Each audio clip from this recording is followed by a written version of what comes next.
13 जनवरी से शुरू हो रहा महाकुंभ 26 फरवरी तक चलेगा और यह महाकुंभ 4 रिकॉर्ड बनाएगा। पूरी दुनिया में भारत के पास इकलौते वो 4 रिकॉर्ड होंगे। नमस्कार, मैं आपके साथ के राणा। 13 जनवरी से महाकुंभ शुरू हुआ और 26 फरवरी तक यह महाकुंभ चलेगा। हिंदू मान्यता और पौराणिक कथाओं के अनुसार हिंदू की आस्था का केंद्र और सबसे बड़ा समागम जो भारत की संस्कृति को बताता है, जो भारत की सभ्यता को बताता है, भारत की प्राचीनता और आधुनिकता की कहानी को बयां करता है, यह वही महाकुंभ है। 13 जनवरी से शुरू महाकुंभ 26 फरवरी तक चलेगा। दुनिया का सबसे बड़ा धार्मिक आयोजन है महाकुंभ। 45 दिन तक चलेगा और करोड़ों लोग पवित्र स्नान करने के लिए प्रयागराज पहुंचेंगे। अब इसकी पूरी कहानी क्या है वो आपको बताते हैं। दुनिया के सबसे बड़े जनसमूह की मेजबानी करने के लिए तैयार प्रयागराज जो मेजबानी कर रहा है, गंगा, यमुना और पौराणिक सरस्वती के संगम पर 4000 हेक्टेयर में फैला अस्थायी जिला बनाया गया। महाकुंभ नगर के नाम से एक नया जिला भी बनाया गया है। अगर आप मौजूदा स्थिति में देखेंगे तो उत्तर प्रदेश में 76 जिले हो चुके हैं, लेकिन महाकुंभ नगर जिला अस्थायी है, यानी कि जितने दिन महाकुंभ चलेगा उतने दिन ही यह जिला होगा। और ऐसे में इस जिले का अपना एक एफएम भी है और उस एफएम चैनल पर महाकुंभ से रिलेटेड, उससे संबंधित पूरी कहानी, कथाएं, उसकी पूरी जानकारी प्रसारित की जाएगी।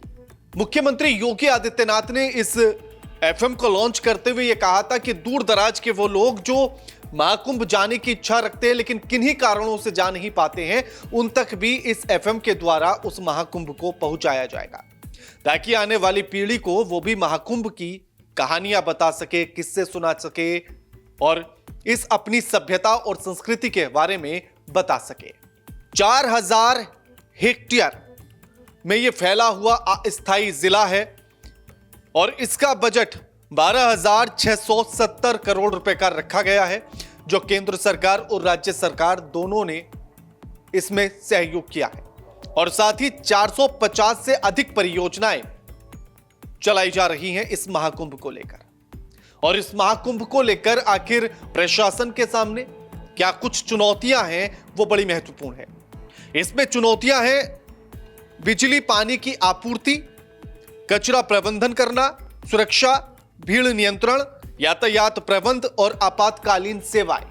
ये प्रशासन के लिए सबसे बड़ी चुनौतियां हैं। और ये चुनौतियां क्यों हैं ये भी आपको बताएंगे। 12 साल में एक बार महाकुंभ लगता है। साल 2018 जब उत्तर प्रदेश की सरकार ने एक कानून पारित किया और कुंभ का नाम बदलकर महाकुंभ किया था और 6 साल में लगने वाले अर्धकुंभ का नाम कुंभ किया गया था। और इसी साल यानी कि 2018 में ही इलाहाबाद का नाम बदलकर भी प्रयागराज किया गया था। 26 फरवरी तक यह चलेगा और यह माना जा रहा है, यानी कि अनुमान यह लगाया जा रहा है कि 40 करोड़ लोग, 40 करोड़ श्रद्धालु प्रयागराज इस महाकुंभ में पहुंचेंगे। इस महाकुंभ में शामिल होने के लिए 40 करोड़ लोग देश विदेश से, दुनिया के कोने कोने से पहुंचेंगे और यह एक बड़ी संख्या है। अब अगर 26 दिनों तक यह चलेगा और 40 करोड़ लोग इस महाकुंभ में शामिल होंगे तो हर दिन यानी कि लगभग आप मानकर चलिए कि 90 लाख से लेकर 1 करोड़ लोग हर रोज शामिल होंगे।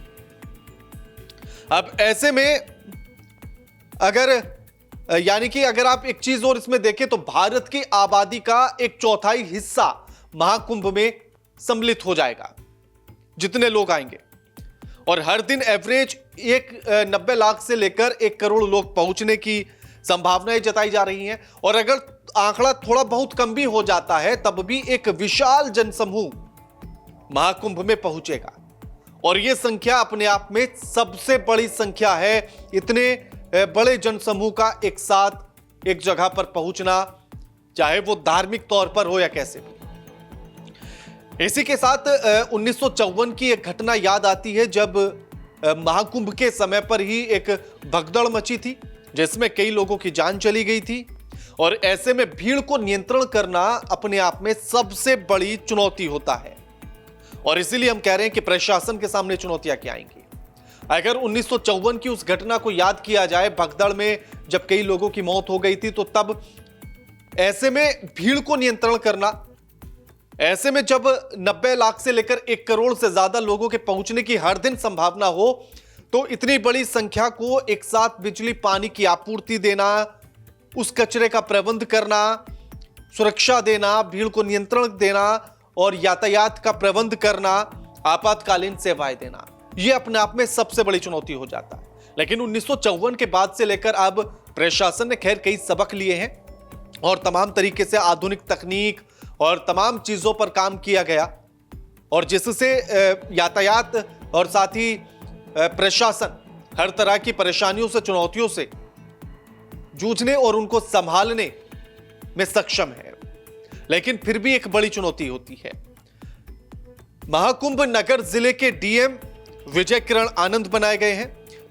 उन्होंने कहा है कि लोगों की सुविधा का हर तरह से ध्यान रखा जा रहा है, सभी पहलुओं पर जो है ध्यान रखा जा रहा है, चुनौतियों का ध्यान रखा जा रहा है और उसके लिए प्रशासन एकदम तैयार है। हर तरह की सुविधा सुनिश्चित करने के प्रयास किए जा रहे हैं। मेले में आने वाले लोगों को कम से कम असुविधा हो, क्योंकि इतनी बड़ी संख्या है तो कुछ ना कुछ असुविधा हो सकती है, वो इस बात के लिए कह रहे हैं कि कम से कम हो, इसका ख्याल हम रख रहे हैं। पीएम भी यानी कि प्रधानमंत्री नरेंद्र मोदी भी तैयारियों का जायजा ले चुके थे और तैयारियों का जायजा उन्होंने लिया, दौरा उन्होंने किया है। लेकिन अब महाकुंभ शुरू हो चुका है। 13,000 से ज्यादा ट्रेनें चलाई जा रही हैं। देश के बाकी हिस्सों को जोड़ने के लिए 13,000 से ज्यादा ट्रेनें, 250 उड़ानें उपलब्ध होंगी प्रयागराज जाने के लिए, पहुंचने के लिए और वहां से आने के लिए। वाराणसी और अयोध्या का सफर एक दिन में ही आप तय कर सकते हैं, यह सुविधा भी उपलब्ध कराई जा रही है। गंगा आरती देखने के लिए, जैसे वाराणसी की तर्ज पर ही जो है गंगा आरती देखने के लिए रिवर क्रूज की सुविधा की जा रही है। 5 लाख कारों को समायोजित करने के लिए, यानी कि 5 लाख कारों की पार्किंग के लिए 100 पार्किंग स्थल इसमें बनाए गए हैं। 25 सेक्टर में इस जिले को बांटा गया है और उसमें सभी भाषाओं में संवाद यानी कि बातचीत करने के लिए कई गार्ड तैनात किए गए हैं।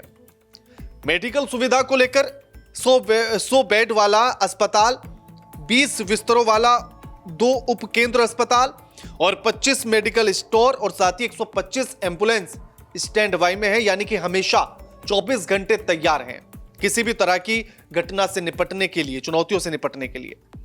2013 में अगर सुरक्षा को आप देखें तो 2013 में 13,000 पुलिसकर्मी तैनात किए गए थे, जबकि अब 50,000 से ज्यादा पुलिसकर्मियों को तैनात किया गया है सुरक्षा के लिए। अगर इस संख्या को आप देखें तो उत्तराखंड के पुलिस बल से ज्यादा है यह संख्या जो सिर्फ महाकुंभ में तैनात की जा रही है। साथ ही जो है मेले में 56 पुलिस स्टेशन है, 3 पुलिस लाइन है और 3 ट्रैफिक पुलिस लाइन बनाई गई हैं ताकि किसी भी तरह की असुविधा न हो। साथ ही अगर सुंदरता की बात की जाए, जिस तरह से पूरे प्रयागराज को जो है सुंदर बनाया गया है, खूबसूरत बनाया गया है, सजाया गया है, तो कलाकारों ने शहर की दीवारों पर कला का काम किया। शहर में के 24 रास्तों पर स्ट्रीट लाइट लगाई गई हैं। साथ ही जो है हवाई अड्डे और रेलवे स्टेशन से जोड़ने वाले मार्गों को भी पूरी तरह से सजाया गया है और उनका नवीनीकरण किया गया है। आईआईटी गुवाहाटी के साथ मिलकर काम किया गया। 2019 में जिन नदी तटों पर कुंभ मेला लगा था, नदी की तेज धाराओं ने कुछ घाट तोड़ दिए थे, बह गए थे, उन्हें फिर से बनाने की एक बड़ी चुनौती थी और आईआईटी गुवाहाटी को यह काम दिया गया था। सिंचाई विभाग ने रेत निकाला वहां से और 3 धाराओं को एक धारा में मिलाकर बनाया गया है और जिससे एक बड़ा स्पेस खाली हुआ और जहां कुंभ मेला लगाया जा रहा है।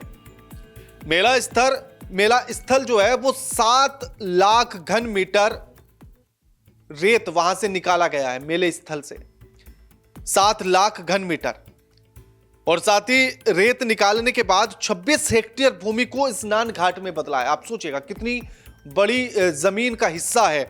26 हेक्टेयर भूमि। 2019 में जो घाट की लंबाई थी वो 8 किलोमीटर थी, और अब इसको बढ़ाकर 12 किलोमीटर कर दिया गया है।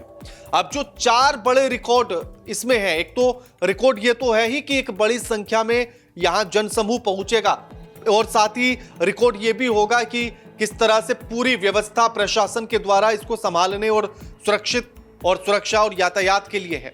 लेकिन उसी के साथ जो अलग से 4 रिकॉर्ड और बनाने जा रहा है, तो इलेक्ट्रिक वाहनों की सबसे बड़ी परेड महाकुंभ में होने जा रही है। महाकुंभ में होगी सबसे बड़ा नदी सफाई अभियान विश्व का। यह महाकुंभ के समय पर हुआ।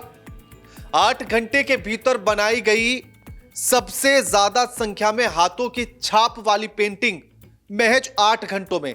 जो हाथों के ऐसे छाप वाली जो पेंटिंग होती है, वो महज 8 घंटों में सबसे ज्यादा संख्या में बनाई गई। ये एक अपने आप में रिकॉर्ड है।